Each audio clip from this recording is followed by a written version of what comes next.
The Ebola virus is one health crisis Africa wishes to put behind her. While some countries like Nigeria overcame the scourge, others like Sierra Leone were not so lucky. Thankfully, there are those who have lived to tell their story, like Yusuf Kaba, who survived the virus and blames the government for not directing enough resources towards curbing it. He's currently the president of the Sierra Leone Association of Ebola Survivors, which filed an application to the ECOWAS Community Court of Justice against the government, alleging misuse and embezzlement of funds dedicated to purchasing emergency supplies to fight the Ebola virus. This, they say, constitutes a violation of the rights to life and the health, as it contributed largely to why many people contracted the virus and died from it. Good news is the government of Sierra Leone reached out to lawyers representing the plaintiffs as well as the court to begin settlement talks. Bad news is the government is yet to meet with them.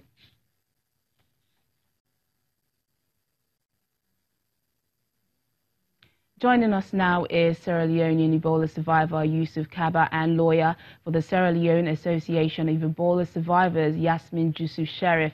They both join us live from our Abuja studios. Yusuf, Yasmin, thanks for making time to be with us today.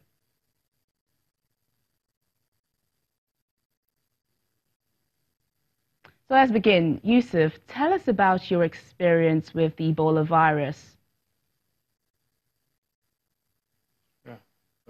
Thank you very much. It's such a bad experience, really.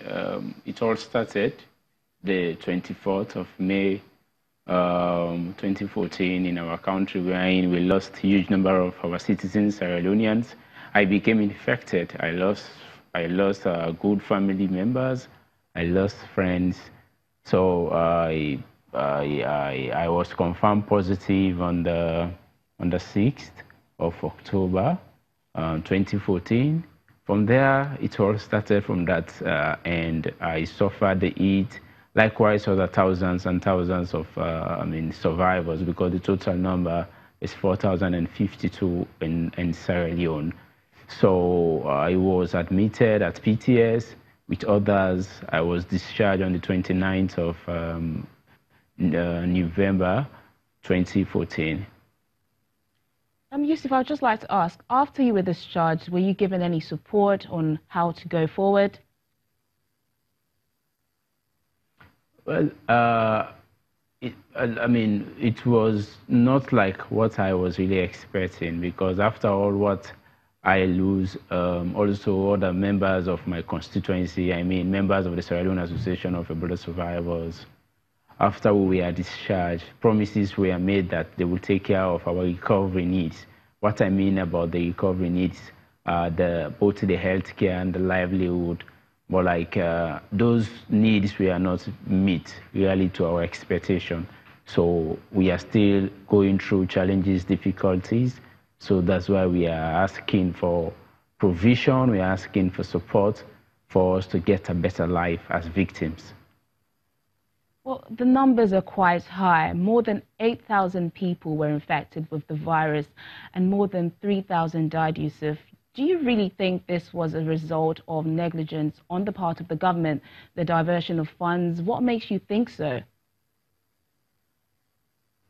To me, I am pretty sure that the mismanagement of Ebola funds has a lot to do with the devastation and also the number of people we lost, really. Because let's say, if actually the resources that were allocated had been used in the appropriate way, buying of equipment, supporting healthcare workers, we would have not lost the more number, the increase of the death cases, really.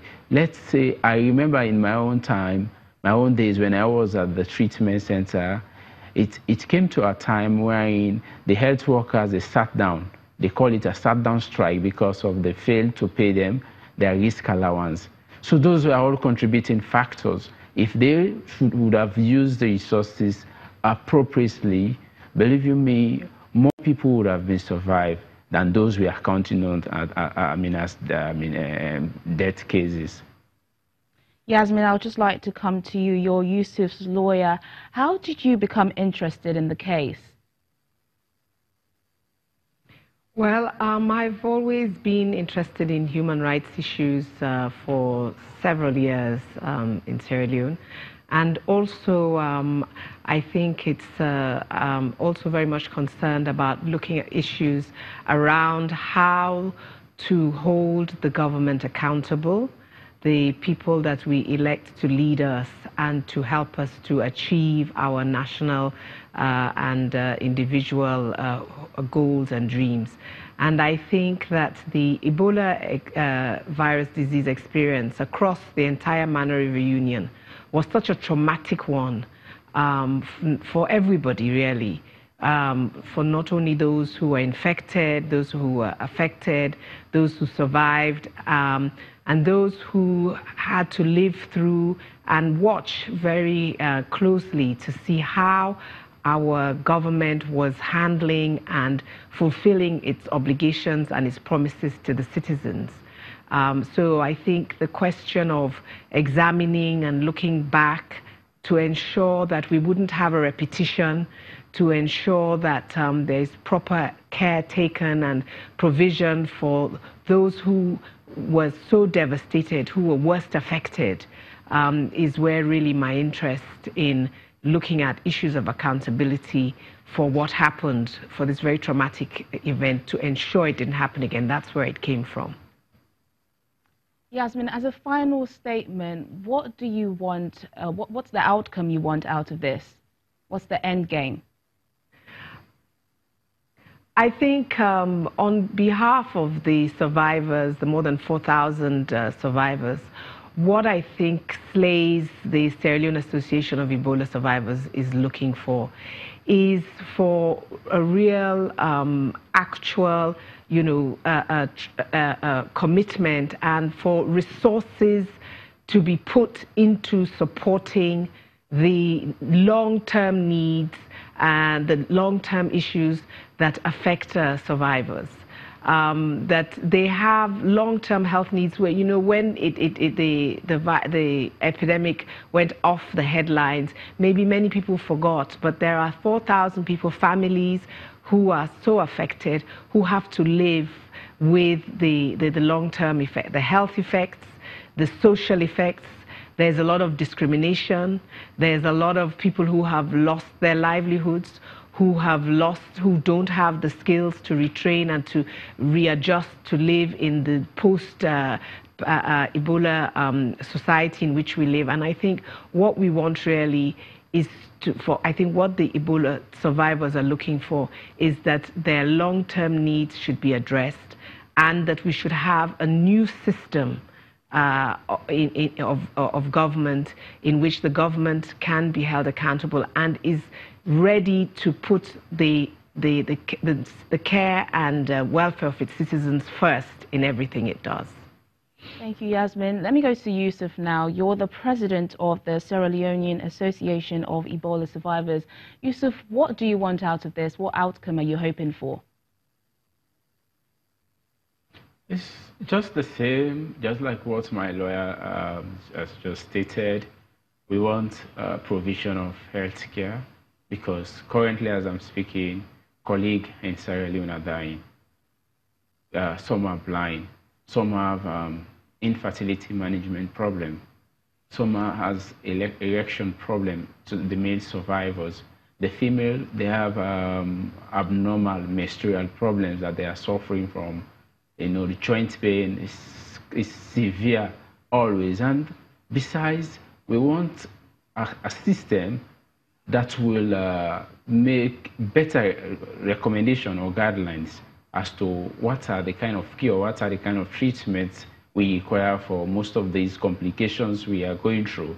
So the health provision is one major expectation from my constituency, the Ebola survivors. And the second one is the livelihood, really livelihood, social economic empowerment. Remember, so people in question, they've lost their people, breadwinners of families. Most of them are orphans, some are widows, and they can't able to fend, they can't able to feed. before the outbreak, they rely on their husband, they rely on other strong relatives, people that do support them. But those people, I mean, have gone. They are no more.